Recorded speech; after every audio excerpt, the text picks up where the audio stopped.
Shaggy McPot. Manny. Hey, Manny. Quit looking at the light. You're going to go blind. Quit looking at the light. You're going to go blind.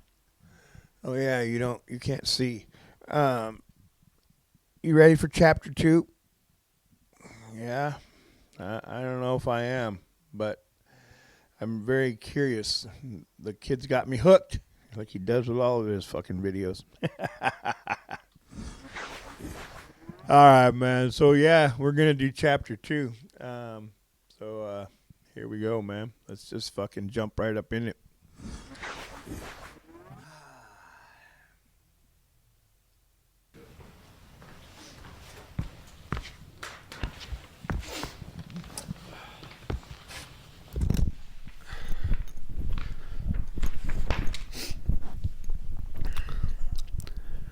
A year of living in a nightmarish purgatory does strange things to your psyche. I was still trying to push through university, but I found myself missing many lectures to stay in bed. I started noticing more unusual symptoms creeping in, a strange buzzing sensation in the soles of my feet. My vision started looking like fuzzy television static, something that I later learned was called visual snow, something with no known origin.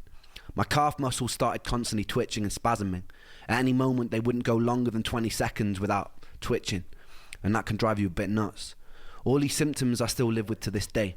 You just become very used to tolerating constant discomfort. It becomes kind of the norm and kind of becomes like an annoying, unsettling radio static in the background of existence. I stopped taking my antidepressants after having cycled many different kinds. None of them helped. All of them gave me some new kind of symptom or side effect like insomnia, dry mouth, heart palpitations, no libido, etc. I spent a lot of my time alone, but in the moments of respite I'd hang out with friends. We formed a band called Trick the Fox the year before I'd gotten sick. It was the one ray of sunshine I had at the time. I quickly became friends with a bass player called Charlie, and we developed some kind of musical telepathy where we both knew what the other was going to play before it even happened. It was the first musician I've ever felt this kind of chemistry with. I became a kind of third wheel in his Momoko's relationship. With time, Momoko became like a sister to me. To this day, it's one of my favourite people on this spinning rock. Performing with Trick the Fox was one of the rare times that I felt free. There was something about the duty of having to entertain others that let me escape the physical limitations of my own sick body, even if just for a moment. I usually pay for it the next day with what can only be described as an energy hangover where I'd be stuck in bed all day, but for me that was worth it. Those days I was still fairly functional. It was around this time I started losing faith in the medical industry. The more appointments I'd go to, adamant that something was wrong, the more of a hypochondriac they treat me as. Medical gaslighting is a real thing with chronic illness. They chalk me down as someone who was always requesting blood tests, and my mental health diagnosis probably didn't help that. Strangely, they never tested me for any kind of pathogens.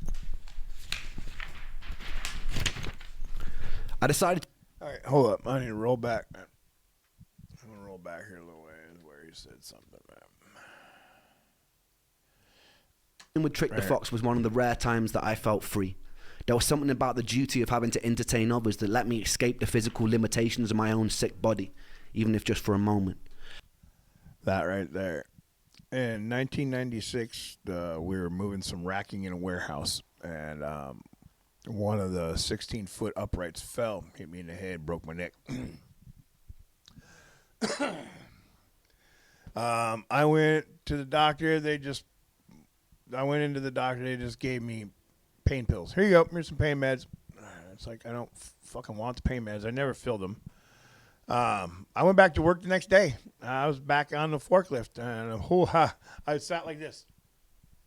I couldn't turn my head. But my boss comes in. He's like, you, out. Go home. Go to the fucking doctor. I want x-rays. So I had to go to the doctor and told him I need x-rays. So they gave me x-rays, and they said, oh, you're fine. Here's some pain meds. And it's like, I never took the fucking pain meds. And I just let it heal. And then I broke my back in 2011, I think it was. That one fucked me up pretty good. And they did a full spine MRI, and that's when they found that I had broken my neck. It had fucking healed itself, fused up and shit. Which my neck's, fucked up a little bit, but whatever.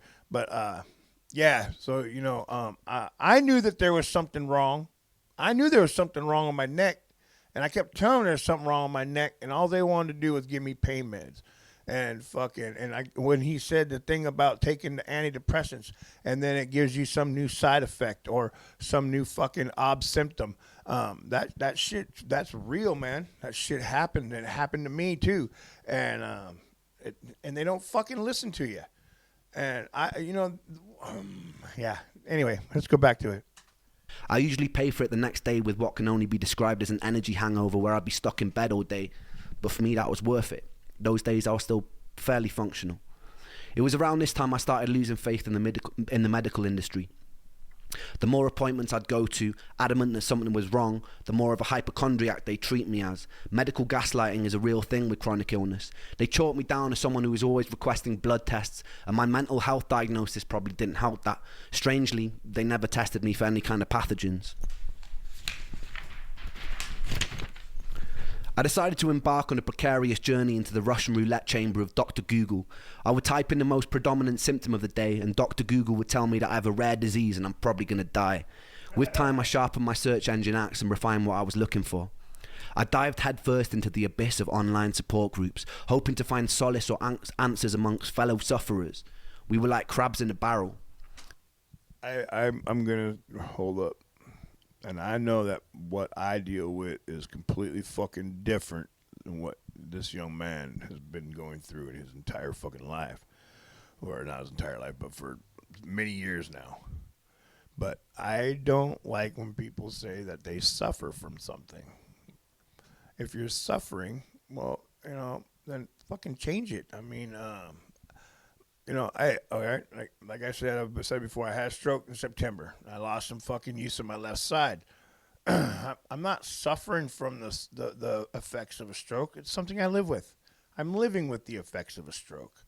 And when I dropped that word, because it was a pity party I had. Anyway, but I don't like saying I'm suffering from something. I'm not suffering from it. I just have to fucking learn to live with a new thing. And so yeah, that's all I wanted to say. Anyway, find solace or answers amongst fellow sufferers. We were like crabs in a barrel. Very rarely someone would find their silver bullet and announce what it was that cured them. Hundreds of people would follow their protocol, some with mild success, but most of us will still remain trapped. I joined as many online support groups as I could.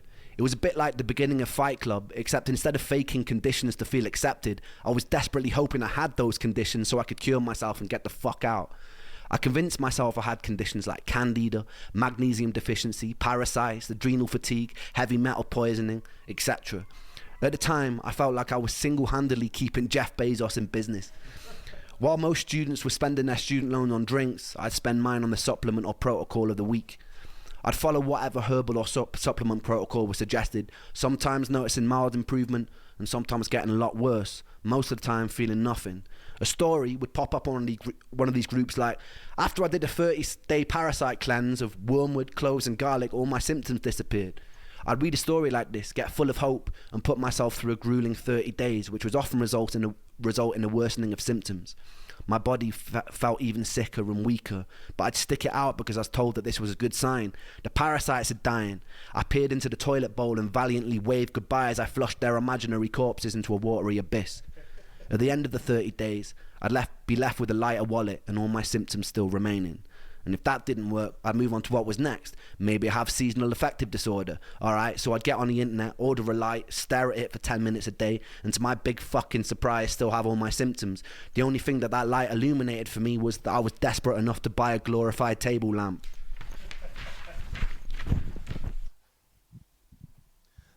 We got a fucking commercial. Looks like a good spot to fucking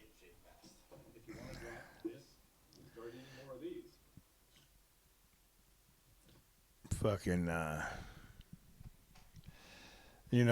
know that the deal with the with the Google fucking doctor, man. When I first got bummed out, I was like, why am I bummed out? Oh, you have a brain tumor. You got it's like, what the And you end up with 400,000 fucking things that's wrong with you, and they're all just horrible and gonna kill you, and it just makes shit worse because now you're freaking out because you fucking just read all this dumb shit. And oh man, fucking A, man. I'm so sorry, Ren, that you had to deal with this shit, dude. I'm so fucking sorry, man. Anyway, man, back to this, man. Here we go. I kid you not when I say that over the years I probably have taken nearly every dietary health supplement known to man. One of the most grueling self-treatment courses came when I did around-the-clock heavy metal chelation. I would take a supplement called ALA and DMSA, which supposedly shuttled mercury molecules out of your body through a process called chelation. I would have to take the pill once every 3 hours around the clock, which meant setting multiple alarm clocks to wake up and take them. The supplements came with their own side effects. I remember one time standing in a supermarket and feeling like the sounds and lights were so bright that I couldn't even bear to be in there. I stuck with this protocol for a whole year with no luck. I've been there. Not from doing supplements or nothing like that, but I've been there with the lights and shit like that, and and that wasn't even a pharmaceutical or nothing. I was just fucking, my brain just was like, yo, we can't fucking do this. We got to go. But here we go. Nah, I stuck with this protocol for a whole year with no luck. I was still coming to terms with the death of one of my best friends during this time too. I was too sick to hold down any kind of stable job, so I was mostly living off my student loan.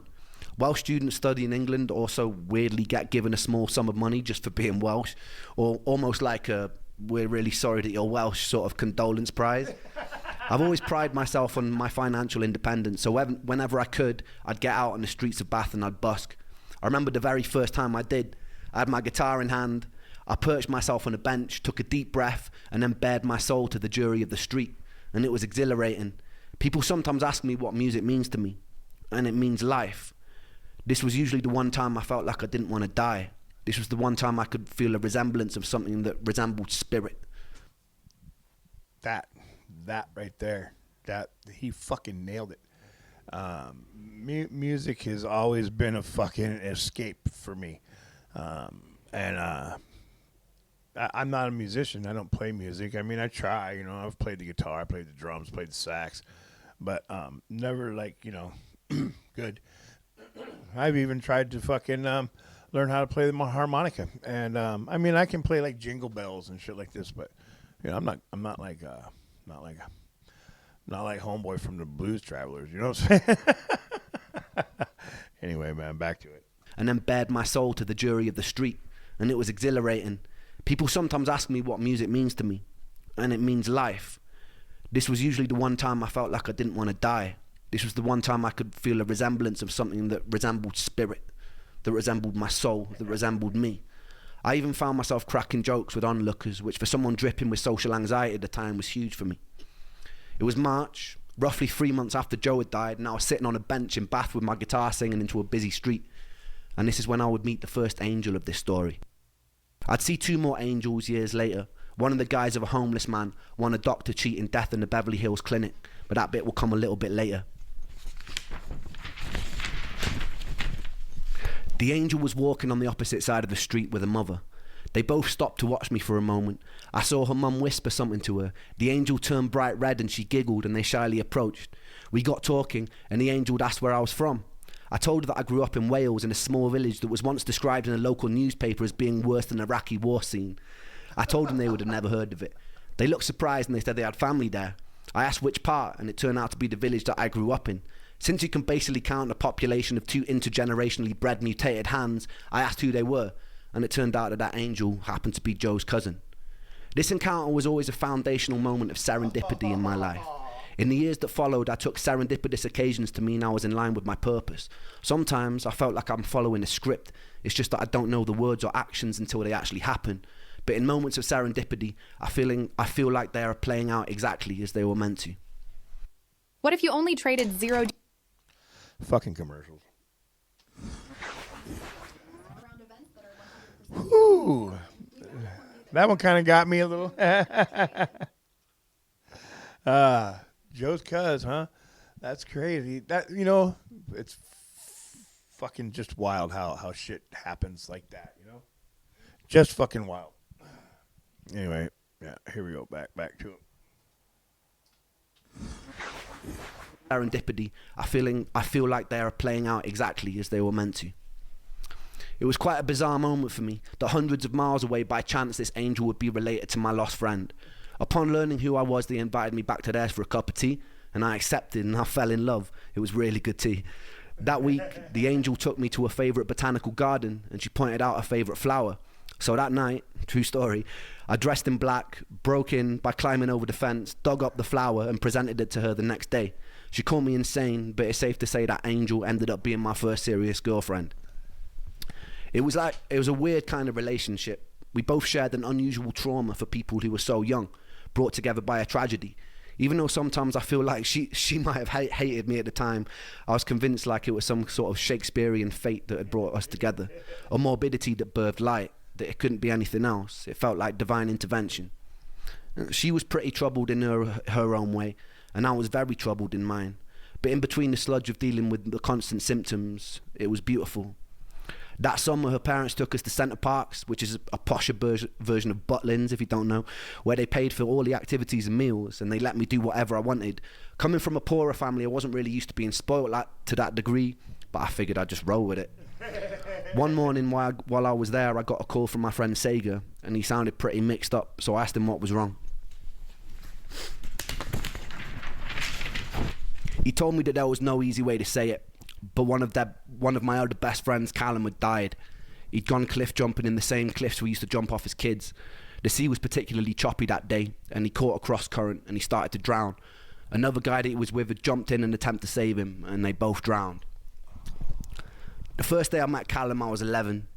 He was in a year above me in high school and used to walk around with these massive baggy bright orange jeans. He hung around with all the goth kids and I thought they looked super cool. So the next day I painted my nails black and fashioned a necklace out of a severed extension cable from an old VCR machine. I infiltrated the group and I gained their trust. Not long after, me and Callum were friends, wandering around beautiful Welsh countryside looking for the most scenic places to smoke weed. We stayed friends throughout high school and I truly loved him. When Callum died, I couldn't properly grieve. I felt weirdly numb after losing Joe. I'd often feel guilty for my inability to cry at the time. A couple of years later, I'd learned another friend of mine that I used to play function gigs with had thrown himself off a cliff facing Dover. And again, I felt numb. I couldn't tell if this new acceptance of the inevitability of death was a beautifully liberating thing, or if it was a sign that my humanity was slipping away.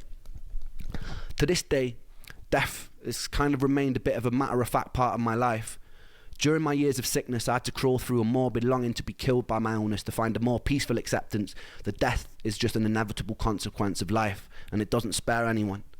That never left, and I haven't ever really been scared of dying since. Some days I've tempted it. What I'm more scared of is having to live my whole life as a sick person. In my relationship with death, the most healing moment occurred just 2 years ago. My grandmother, who I loved to pieces, was dying, but I actually got the chance to say goodbye this time, to hold her hand, to thank her for being alive. I remember not long before she passed, she was lying in the hospital bed, and she was very weak and very pale, barely able to open her eyes. I asked how she was, and it seemed like a stupid question as soon as it left my mouth. She paused for a long moment, and she turned her head to look at me, and she opened her eyes, and she smiled, and she said she felt happy. And it was just one word, happy, which was simple, and it was beautifully profound. And that was one time I'd gotten a chance to say goodbye. And it was the first time that I hoped that one day I would die happy. The following year, I would achieve something beyond my wildest dreams, and then I would lose it almost as soon as it came. Stay tuned for that. Did you say 59?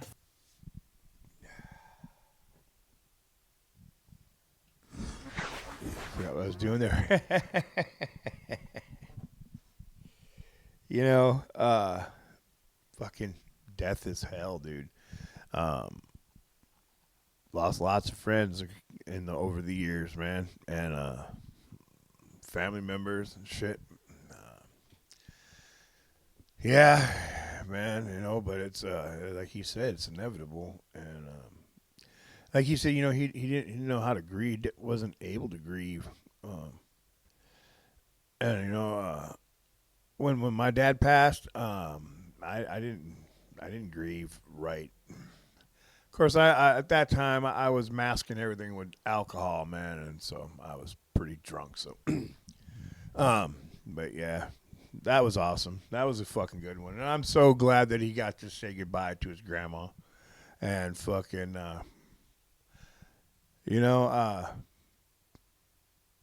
I know he's in Mexico right now, and I know he's going through it at the moment, man. We here at Laughing Dog Films are all on your corner, homie, and we fucking love you, brother, and we thank you for fucking saving us. If there's anything within my power to fucking able to help you with, man, ever, just fucking say the word, man. I'll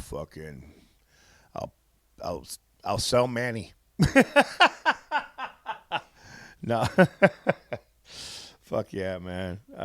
So yeah, hey man, I fucking that was fucking fantastic, dude. This is gonna be an amazing adventure. Twice he brought me to the edge of tears twice there with the fucking with meeting Joe's cuz and it being his first real girlfriend and then being able to say bye to grandma, man. That was beautiful shit, dude. Fuck yeah, dude. Hey, man, make sure you go check Ren out. All this stuff's in my descriptions down there. If you had fun with me, man, I hope you hit my subscribe button, man. Drop me a like and throw me a comment, man. And everything, there's exclusive content that's never going to be released here on YouTube over on the Patreon. And there's also everything goes to Patreon. Hasn't been, but I'm stepping up my game. So everything will be on Patreon early. And if it comes to YouTube, it's free. Come on over. Check it out. All right, man. I love you guys, man. And yeah, I love you guys. I'll see you next time, man. Whoop, whoop.